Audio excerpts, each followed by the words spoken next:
ضيفنا الأستاذ نبيل النجار رئيس منظمة وعينا لثقافة الدفع الإلكتروني. صباح الخير أستاذ. صباح الخير أستاذ. حياكم الله وبمتابعيكم الكرام وكل الهلا بكم. جدا سعداء بوجود حضرتك اليوم. أكيد نتحدث بالتفاصيل، لكن بداية نشوف هذا التقرير سويا ونرجع.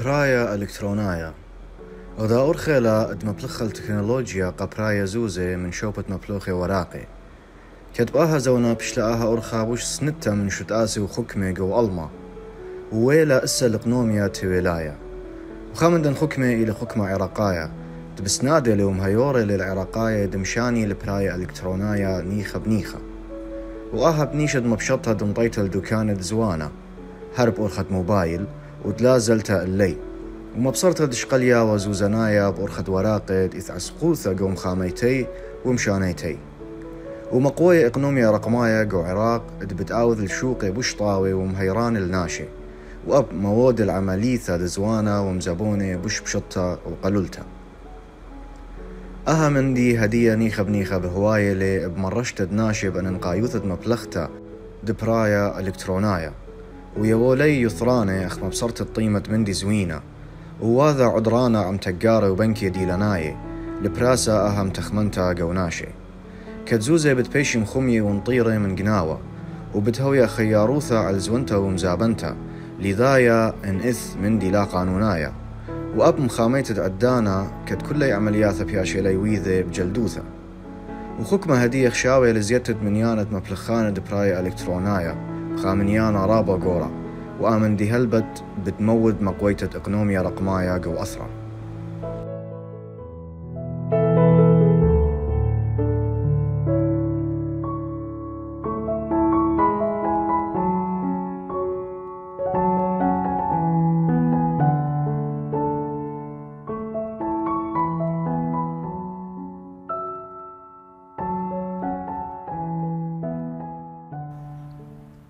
رجعنا وياكم مرة ثانية مشاهدينا الأحبة حتى نتحدث أكثر حول موضوع الدفع الإلكتروني ورقمنة المدفوعات أكيد وأهم الضوابط والتحديات حول هذا الموضوع. وأكيد رحبنا بالأستاذ نبيل النجار رئيس منظمة وعينا لثقافة الدفع الإلكتروني. رحب بك مرة ثانية أستاذ نبيل. حياكم الله. أستاذ نبيل، بداية نتحدث حول عمل المنظمة منظمة وعينا لثقافة الدفع الإلكتروني. شنو أهم التحديات اللي تواجهها المنظمة وأيضا أهم الحملات اللي تعمل عليها؟ بدءا شكرا لهذا السؤال. يعني اليوم نتحدث عن منظمة وعينا لثقافة الدفع الإلكتروني. هي منظمة عمرها أقل من سنة، تأسست من عام 2024 بالتحديد. استلمنا شهادة يوم 2/12، لكن كعمل منصة ثقافة الدفع الإلكتروني نتحدث بالمنصة التي سبقت المنظمة، وهو التثقيف والتوعية باتجاه المدفوعات الرقمية وأيضا تثقيف المجتمع باتجاه استخدام الأمثل لأدوات الدفع الإلكتروني والأدوات المالية. في عام 2017 كانت هي مجرد فكرة يعني محصورة بين عدد من الموظفين وعدد من الأصدقاء. كنا ندرس قضايا الدفع الإلكتروني وشون ممكن نطور وشون ممكن نتعامل بأدوات الدفع الإلكتروني. كانت منصة تليجرام في عام 2019 وبالتحديد يوم 26/9 كانت هي نقطة الانطلاق والفيصل ما بين أنه ننطلق إلى عالم أكثر فضاء من أن يكون محصور بين عدد من الموظفين وعدد من الخبراء إلى مجال للتثقيف مجتمع كامل. فانطلقت منصة ثقافة الدفع الإلكتروني. كنا 2 فقط وما زلنا يعني، بس احنا 2 اللي إدارة هذه المنصة، اللي هو السيد أحمد الفياض هو نائب رئيس المنظمة، وبعدها تطور الأمر إلى أكثر من شخص. اليوم الحمد لله والشكر نفخر بوجود أكثر من 200 فرد ممن يعملون بقضايا الدفع الإلكتروني، حتى العاملين خارج قطاع المصرفي. شركات الدفع الإلكتروني فهي موجودة بعدد من ممثليها داخل المنظمة. غايتنا الأساسية من إنشائها كمنظمة هي لإضفاء صورة القانونية لهذا الكيان، وبالتالي العمل مع المؤسسات العالمية والمحلية لعل أبرز المساهمين وأيضا أبرز الداعمين للمنظمة هم الدائرة العامة للأمانة العامة لمجلس الوزراء، دائرة المنظمات غير الحكومية، والبنك المركزي العراقي هو الأب الروحي لهذه المؤسسة منذ انطلاقها بمديرياتها وأقسامها.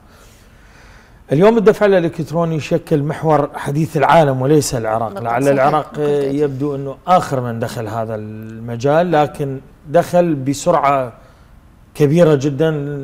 لم نكن نتوقع أن قبول المواطن لهذا الموضوع لولا التوجهات التي بدأت بها الحكومة العراقية منذ عام 2023 بقرار 44,023 كان في يوم 18/1.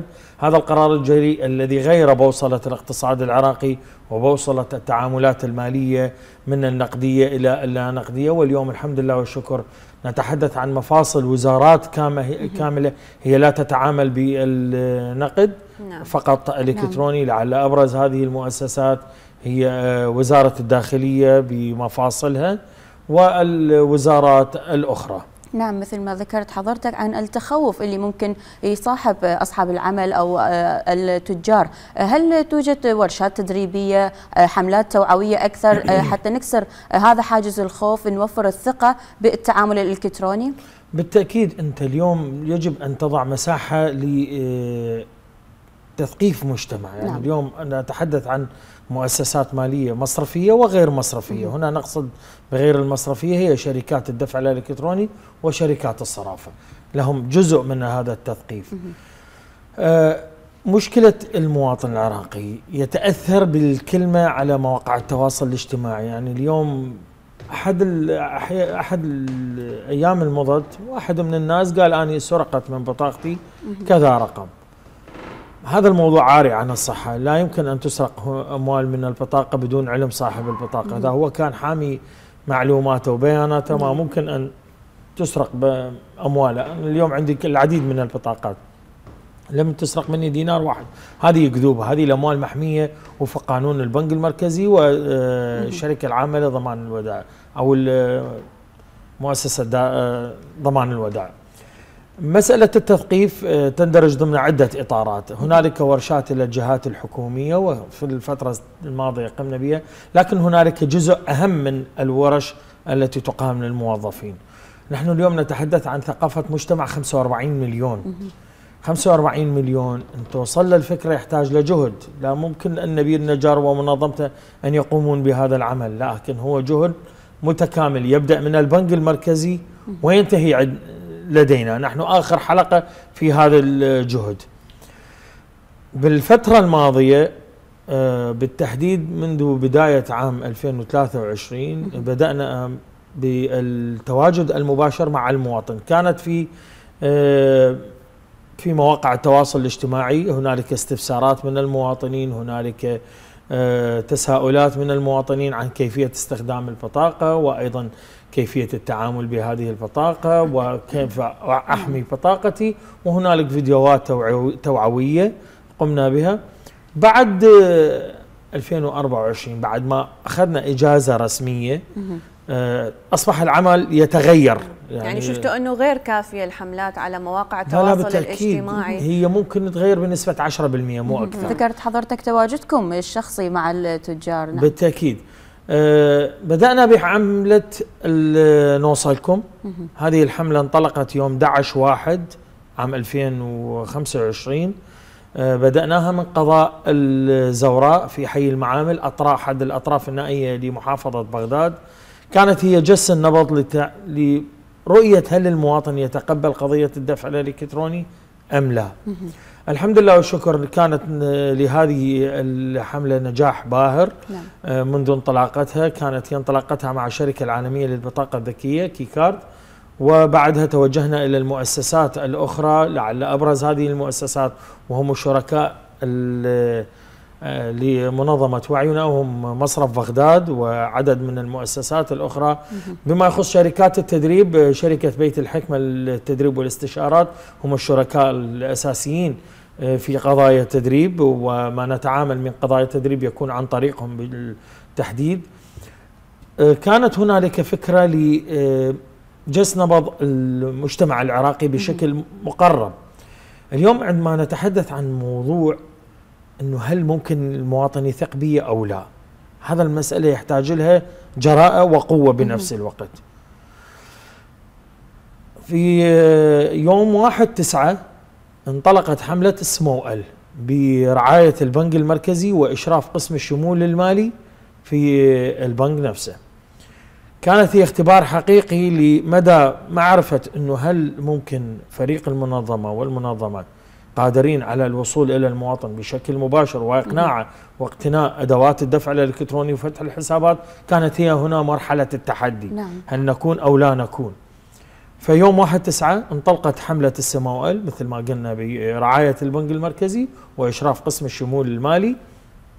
طبعا قسم الشمول المالي هم الجنود المجهولين لقضايا الشمول المالي والتثقيف وأيضا متابعة حملات التوعية التي تقوم بها المؤسسات الأخرى.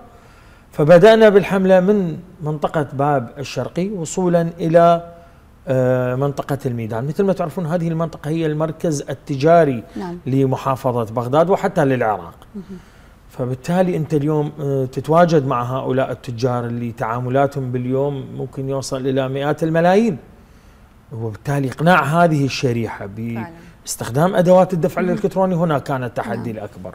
حدثنا عن النتائج. النتائج الحمد لله خلال شهر واحد 1227 محل تجاري تم زيارتهم، أكثر من 524 جهاز POS تم توزيعه، أكثر من 500 حساب مصرفي تم فتحه، أكثر من 200 بطاقة مصرفية بطاقة ائتمانية نتحدث عن الديبت والبريبيد تم منحها. المحافظ الإلكترونية مستقبل العراق. أنا أرى أن المحافظ الإلكترونية هي مستقبل القادم بعد خطوة المدفوعات الرقمية، خاصة بعد دخول مفصل مهم مثل آسيا مثل أبل باي.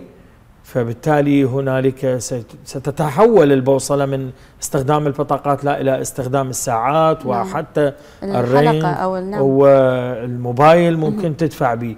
إذن المحافظ الإلكترونية هي اليوم جزء كبير، أيضا كان لها دور كبير في هذه المرحلة. نتحدث هنالك مصرفين يعتمد نظام الدفع عبر الهاتف اللي هو الQR كود اللي هو مصرف الطيف ومصرف العراق الأول. كان أيضا لهم حظوة كبيرة في هذا المشروع.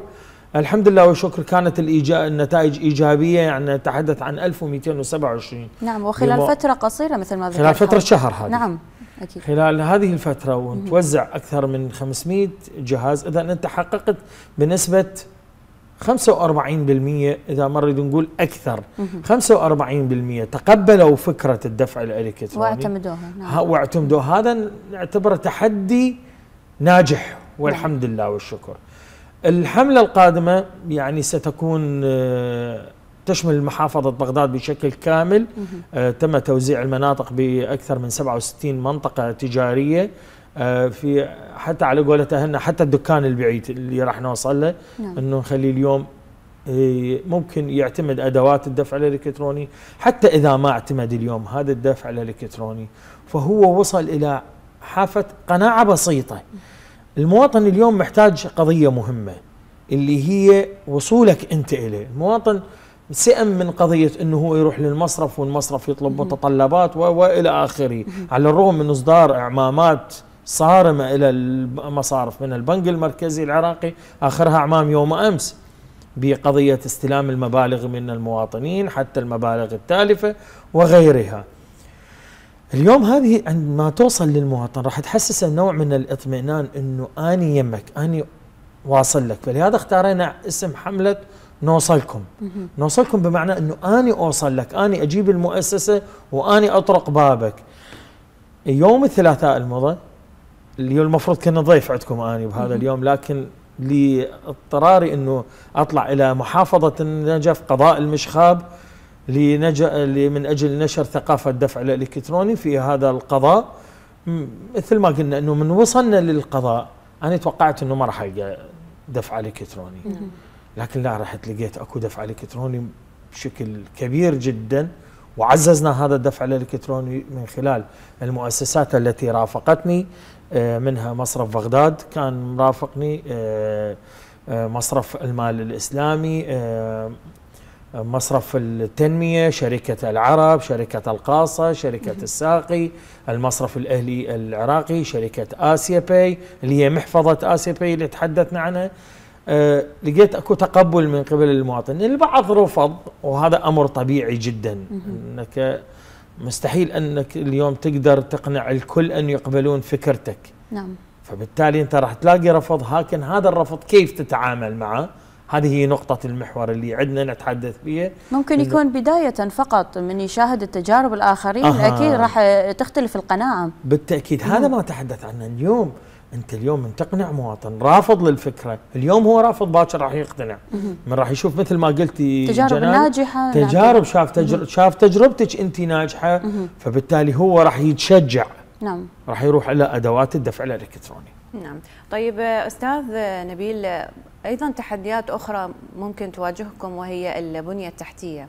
موجود هذا الشيء، خلينا نقول الانترنت، الشبكات، هل هذه امور موجوده حاليا؟ يعني هذه التحديات بالبدايه كان هذا تحدي صعب جدا، خاصه تحدثنا عن جنود مجهولين في الشمول المالي. هنالك جنود مجهولين ايضا يعملون على مدار 24 ساعه في البنك المركزي العراقي، وهم دائره تقنيه المعلومات والمدفوعات التي يرأسها الأستاذ عدنان أسعد وفريقه المتكامل، من حتى مدير سياسات وإجراءات، وأيضا الفريق التقني.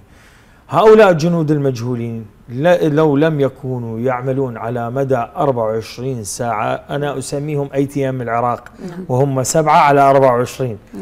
يعني بأمانة هؤلاء تحملوا الكثير من أجل أن يصل الدفع الإلكتروني إلى بر الأمان. مثل ما تعرفون أنه هنالك بعض الاحتياليين وبعض الذين يتنفعون من خلال البطاقات قد تم إيقافهم بشكل قوي ومتابعة بشكل صارمة من قبل هذه الدائرة. التحديات كانت في بدايتها تواجهنا قضايا الانترنت، لكن اليوم أجهزة الPOS لا تعمل على الانترنت بشكل مباشر، تعمل على بطاقة السيم كارت، فبالتالي لا تتأثر بالانقطاعات للانترنت. طيب والشبكات؟ الشبكات الأخرى أيضا هم تتعامل بشكل كبير مع الأنظمة الحديثة التي تضعها هذه المؤسسات التي يعني تواصلكم مستمر وياهم أكيد؟ بالتأكيد. نحن لدينا تواصل مباشر مع الأستاذ عدنان أسعد وفريقه المتكامل. في حال حدوث أي خلل بأي لحظة يتم التواصل معهم بشكل مباشر ويتم حلها بدقائق معدودة.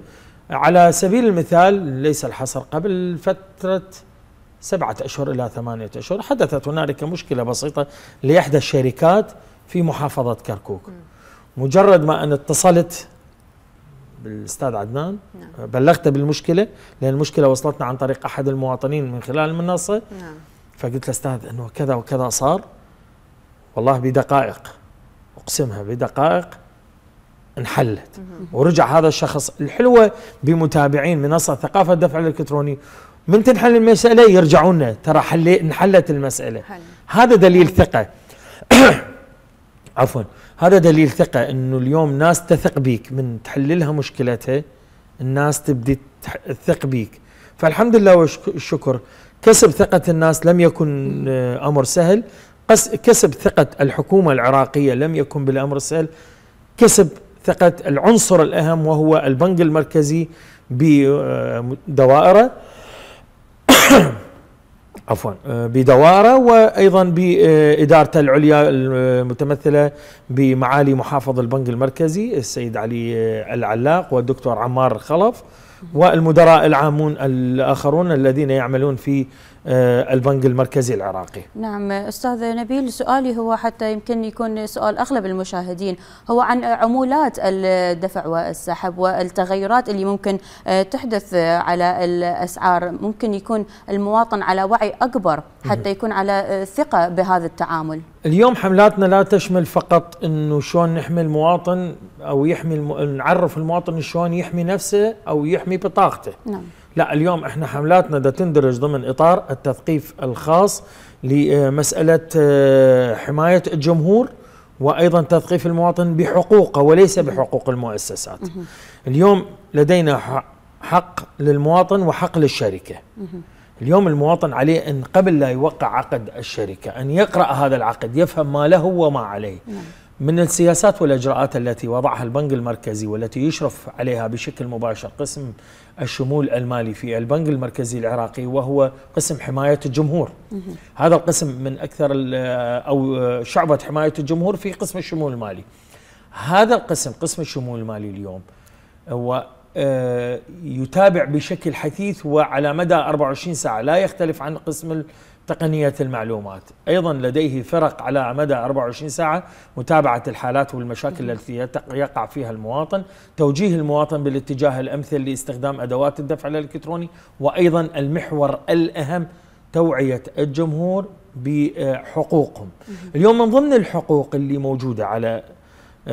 موجودة اللي يجب المواطن أن يفهمها، أنه هو من حقه يعرف الشركة قبل لا تغير سياساتها أو تغير عمولاتها أن تعلمه أنه أنت يا مواطن صاحب تمتلك هاي البطاقة، ترى أني راح أغيره، مثل ما سوتها قبل كم يوم إحدى شركات الدفع الإلكتروني، أبلغت بشكل علني ورسمي يا اخوان الالكتروني، خلينا نذكرها بشكل صريح، وهي شركه العالميه للبطاقه الذكيه، ابلغت مواطنيها ومستخدمي البطاقات انه بعد حتى الموظفين انه بعد ماكو استقطاع يدوي، سيكون استقطاع الكتروني، وطبق هذا الموضوع من يوم 15/11.